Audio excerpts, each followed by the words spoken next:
Qué bonito recorrido hace Moisés cuando pastoreaba el rebaño de su suegro Jetro.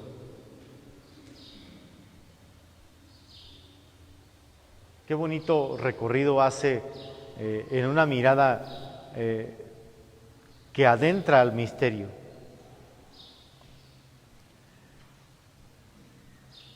En cierta ocasión llevaba el rebaño más allá del desierto, hasta el Horeb, el monte de Dios, y el Señor se le apareció en una llama que salía de un zarzal. Y esa llama no consumía ese zarzal, no era consumido. Él, en la inquietud personal natural que todos tenemos, bueno, ¿y qué es esto? Se acerca y el Señor le manifiesta: detente, porque estás pisando suelo sagrado. Quítate las sandalias. Para adentrarnos a la vida de Dios, tenemos que quitarnos del polvo.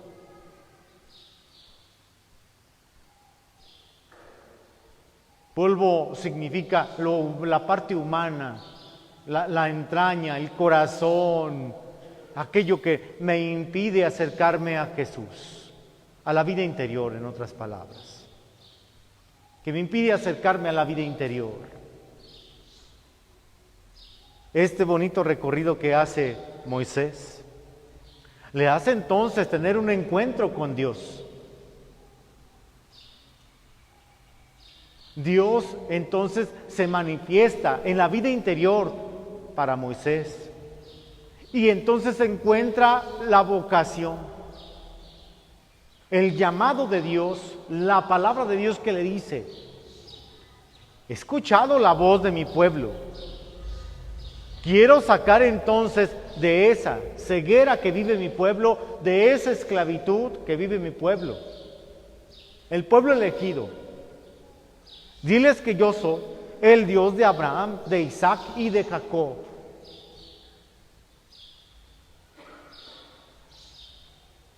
Y entonces, ¿qué les voy a decir si me preguntan quién eres? Diles que yo soy. No tiene nombre Dios, sino simplemente es el que es y el que será. Nunca terminará.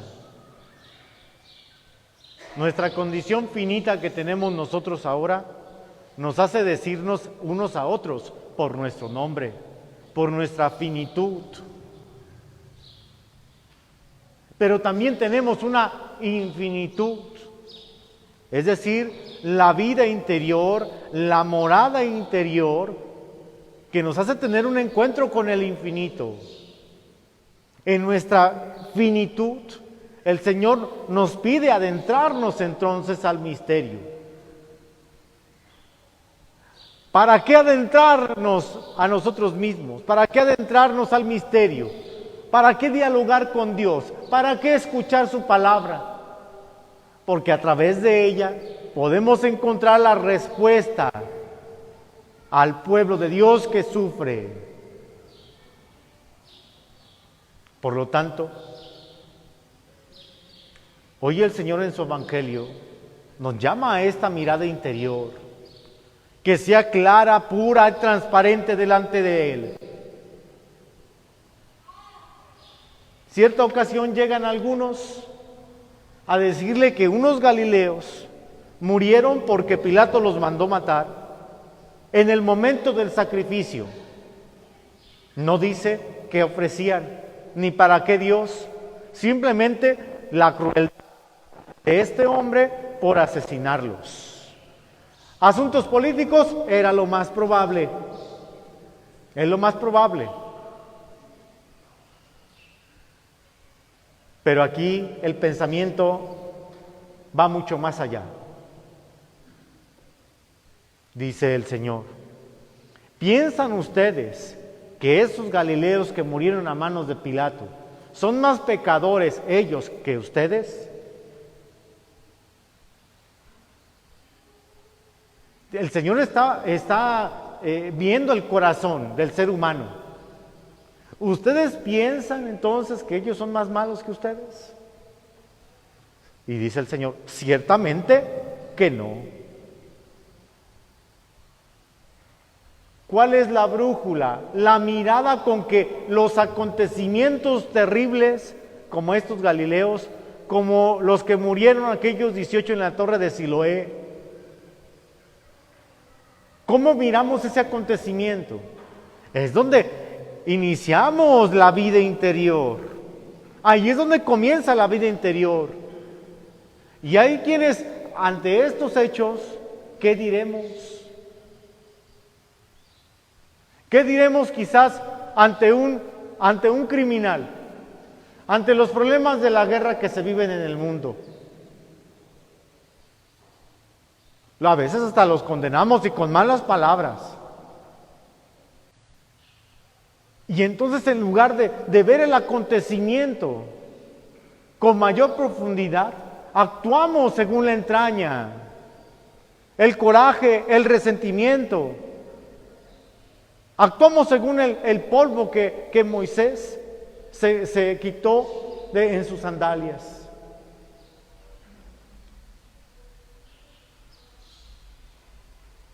Entonces, adentrarnos a una mirada un poco más profunda de los acontecimientos es verlos de una manera, como dice el Salmo 102 que hemos escuchado.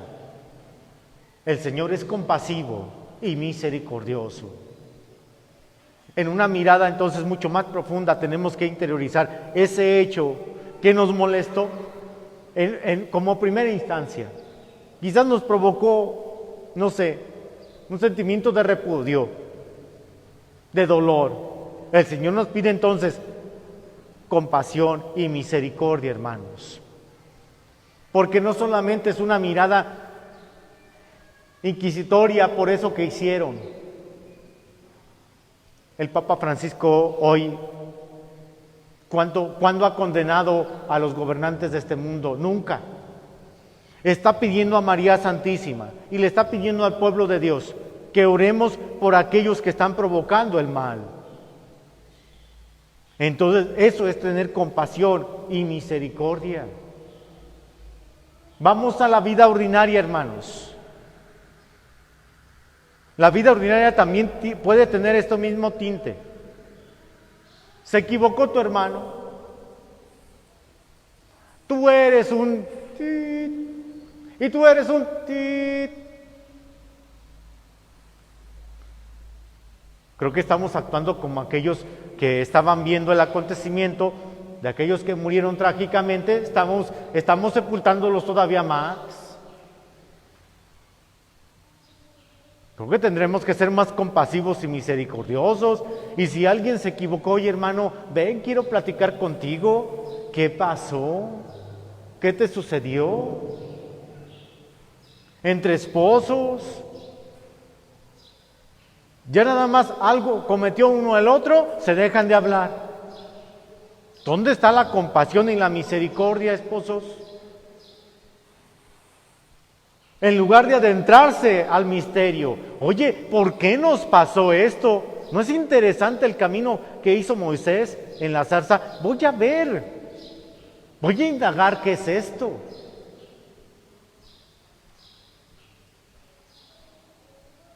Así nuestras situaciones de dolor, de pena y de sufrimiento, tenemos que verlo con un sentido mucho más trascendental. Cada uno tiene que reflexionar. ¿Por qué? ¿Qué nos está diciendo el Señor en el acontecimiento de mi vida, de la familia, del trabajo? Que el Señor siga fortaleciendo la vida interior de todos nosotros. Porque si no hay vida interior, si no escuchamos la palabra, no la reflexionamos y no la concretizamos en la vida, somos hombres, mujeres que poco hacemos reflexión. Es decir, vamos actuando según se vayan dando los hechos, pero no voy viendo más allá. No actuemos de esa manera en nuestro diario vivir.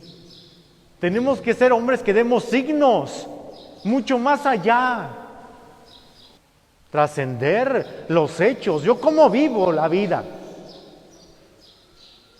Pero si actúo desde la entraña, de todo me molesto, todo me enfada, siempre estoy mal y de mal humor. Oye, hijo, relájate.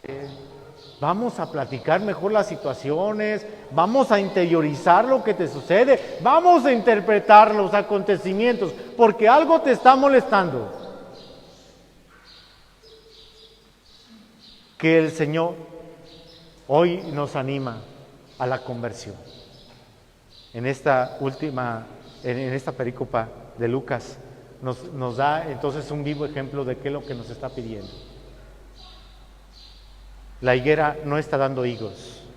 Hermanos, nosotros no estamos quizás dando fruto. Y el Señor tiene compasión de la higuera. Y le mandó a su hijo 3 años de vida pública. Y no se convirtieron, y no quisieron recibir la palabra de Dios, no quisieron escuchar a Jesús, menos van a interiorizar la palabra, y por lo tanto tienen una pobre visión de la vida. Tenemos una pobre visión de la vida. A ver, el Señor va a dar la vida por nosotros. Entonces, a ver si, abriendo la tierrita, abriendo los corazones de todos nosotros, abonándola con los sacramentos, con la gracia de Dios, entenderán entonces ahora sí el camino de gracia y den entonces un fruto abundante. Pero aquella higuera que no ha dado fruto se interpreta en aquellos que no mueven nada para hacer algo.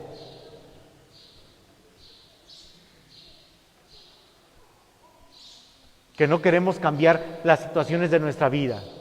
Tenemos ahí los signos claros de que hay que hacer algo. Ah, no, mejor así. Sin frutos, sin nada. Es morir poco a poco en la vida interior. Por eso la escucha de la palabra, hermanos, es muy importante para todos nosotros. Si no escuchamos la palabra de Dios e interpreto el signo de la palabra, no tendrá entonces un significado que yo le dé. Que el Señor nos anime, nos fortalezca en esta tercera semana de Cuaresma para interpretar nuestra vida, para interpretar los acontecimientos en el mundo y en la familia adecuadamente en sabiduría de amor, en el Espíritu de Dios. Y digamos que así sea. Me levantaré e iré a mi Padre, le diré que he pecado. Me has mirado desde lejos y me estrechas en tus brazos. No me dejas decir lo siento y un anillo pones en mi mano.